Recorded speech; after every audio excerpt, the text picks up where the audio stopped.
Good day, ladies and gentlemen. This is Raymond J. Sukang, Supervising Science Research Specialist of the Philippine Nuclear Research Institute. I am also the project leader for Project 2 of the program Water for Nabaoy and Boracay Island, Philippines.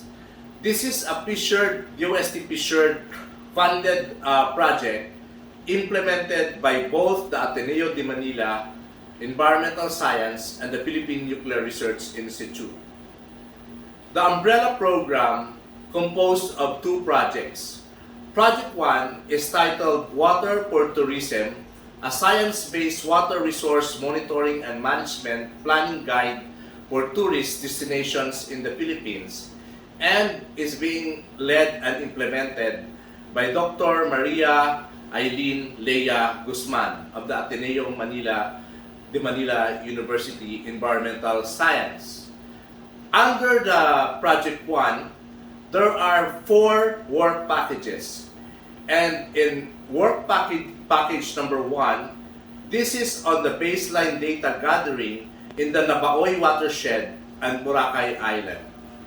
Under this work package will be analysis of the quality and quantity. This is related to the sustainability of water in the Nabaoy watershed, and there will be initial hydrogeochemical survey to be conducted, and of course the water users inventory and the water consumption in the Nabaoy watershed will be determined, and the water demand as well, and this will be important inputs to the comprehensive land use program formulation of the area. And together with this, it will be integrated with the tourism information of Boracay and Malay and Aklan as a whole, and the demographics. In work package 2, this will be the design and fabrication of sensors.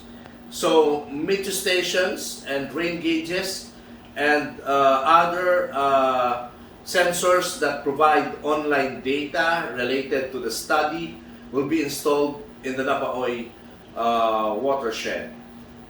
And for package 3, this involves the geophysical survey. Of course, it would include GIS-based maps and thematic maps for all geologic and water-related information in shape files and georesistivity analysis. And lastly is the work package number 4 that deals with the vulnerability assessment of surface and groundwater modeling in the area. So in summary, Project 1 would like to know whether there is enough water in the Nabaoy for use in the tourist destination, which is the Boracay Island. We know that the source of fresh water in the Boracay Island is the pipe water from the Nabaoy River, which is located in the Malay Island, in the Malay town. And the sustainability and the mechanism and rate of recharge, and this is related to the issue of safe yield, will be investigated by Project 1. And to complement Project 1, the Philippine Nuclear Research Institute will be implementing Project 2. And this will be the hydrogeochemical characterization of water in the Nabaoy and groundwater in Boracay Island using nuclear, analytical, and stable isotope techniques. In Project 2, which is being implemented by the Philippine Nuclear Research Institute, we will be using nuclear techniques that uses both stable and radioactive environmental isotopes to trace the movements of water in the hydrological cycle and particularly in the Nabaoy area. So, I just want to make it clear that we will not be bringing radioactive materials to Boracay or to Malay or to Nabaoy. We will be using the so-called environmental isotopes or the isotopes which are already present there. So the measurement of these isotopes can be used to investigate the underground source of water to determine their source, how they are recharged or the so-called mechanism and rate of recharge, and whether they are at risk of seawater intrusion or saltwater intrusion and or pollution either from natural or anthropogenic sources, and whether they can be used in a sustainable manner. So, the application of isotopes, environmental isotopes, has given much better understanding of these processes. So, number one is the delineation of the aquifer or basin or river system boundary, the water source and the rate of replenishment, and the risk of pollution or seawater intrusion, and as a whole, water resource assessment, management, and protection. We have done that in several areas of the country, including study of the Bacolod City groundwater system, the Davao City groundwater basin, the Pampanga city's groundwater, the Cagayan and Isabela groundwater system, and the Bulacan groundwater systems. So, the Philippine Nuclear Research Institute has initiated studies with the application of isotope techniques in the support of proper management and protection of water resources in the country.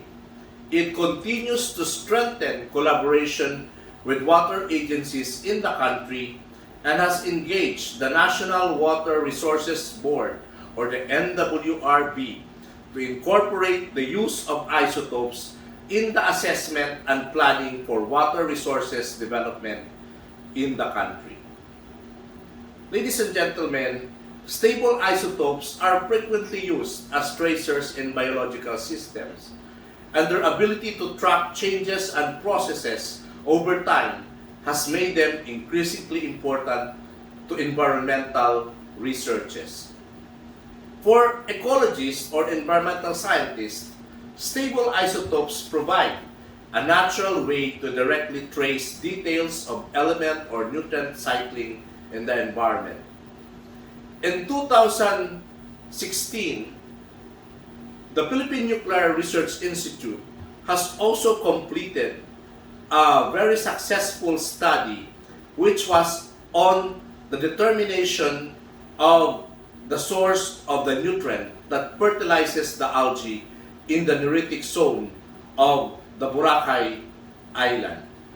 So in that study, the use of stable and radioactive isotopes was applied to determine what really fertilizes the algae, which blooms every summer in the neritic zone of Boracay Island, and also to determine whether this algae has contribution to white sand production as previously believed by the locals. And PNRI has provided significant input to the cleanup of Boracay Island, especially during the time of the closure that was ordered by President Duterte sometime in 2017 to 2018. But so many years, many years have passed, and there is now need to reinvestigate Boracay Island's neritic zone. The closure for the cleanup was extended further by the COVID-19 pandemic, and this should have provided enough time for natural attenuation to take place. Natural attenuation is the process by which the environment is able to clean itself or to heal itself. So it's like also the human body. If the environment is in a good state, it will be able to heal itself.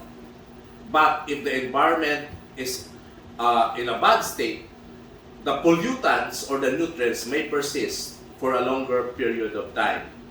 So we want to know whether the nutrient loading in Boracay Island is being decontaminated by natural processes. And the best way to monitor these processes is through the use of the stable isotopes of oxygen-18, deuterium, carbon-13, sulfur-34, and the radioactive isotopes of hydrogen, which is tritium. So we will be using, again, these isotopes and these nuclear techniques to determine whether there was significant denitrification or decontamination both in the neritic zone, and whether these natural attenuation processes are also happening in the Nabaoy watershed. So that, ladies and gentlemen, is all about the program Water for Nabaoy and Boracay, funded by the Philippine Council for Industry, Energy, Emerging Technology, Research and Development, and jointly implemented by the Ateneo de Manila University and the DOST Philippine Nuclear Research Institute. Thank you very much.